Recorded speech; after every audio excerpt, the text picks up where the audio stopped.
नमस्कार साथियों। बुद्ध ने अपने धर्म में सामाजिक स्वतंत्रता, आर्थिक स्वतंत्रता, बौद्धिक स्वतंत्रता और राजनीतिक स्वतंत्रता पर भी बल दिया।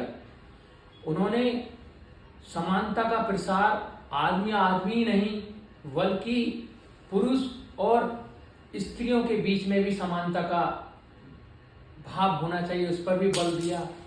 बुद्ध कभी भी आर्थिक विचारों या आर्थिक व्यवस्था के खिलाफ नहीं थे। उन्होंने कहा था कि समाज आर्थिक रूप से मजबूत होना चाहिए। बुद्ध ने अष्टांगिक मार्ग में सम्यक आजीविका में बताया कि आजीविका मनुष्य की होनी चाहिए और जब तक मनुष्य की आजीविका का साधन होगा वो तभी आर्थिक रूप से समृद्ध हो सकता है। बुद्ध ने केवल 5 चीजों का आजीविका के साधन का मना किया है। वो 5 आजीविका के साधन जो प्राणी हिंसा से संबंधित थे, जैसे कि हमें हथियारों का व्यापार नहीं करना चाहिए, हमें मांस का व्यापार करना नहीं चाहिए, हमें शराब का व्यापार नहीं करना चाहिए, हमें प्राणी का व्यापार करना नहीं चाहिए, हमें विष का जो जहर होता है हमें उसका व्यापार नहीं करना चाहिए।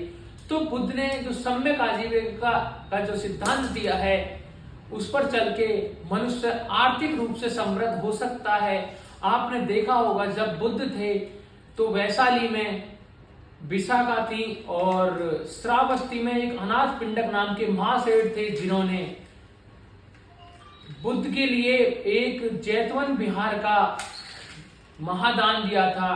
और वो उस समय की बात है जब राजा प्रसन्नजीत से उन्होंने उस विहार को, उस ग्राउंड को जब लिया था तो उन्होंने सोने के सिक्कों से बिछा दिया था। और वो सोने के सिक्के बिछाने के बाद जो विहार बुद्ध को जेतवन के रूप में भेंट किया। तो हमें क्या है कि बुद्ध कभी आर्थिक विचारों के खिलाफ नहीं थे। हमें ये सोचना पड़ेगा, लेकिन हमें आजीविका के साधन ऐसे नहीं होने चाहिए कि जो गलत रास्ते पर हमें ले जाने का काम करें। तो हमें आर्थिक रूप से मजबूत होना चाहिए।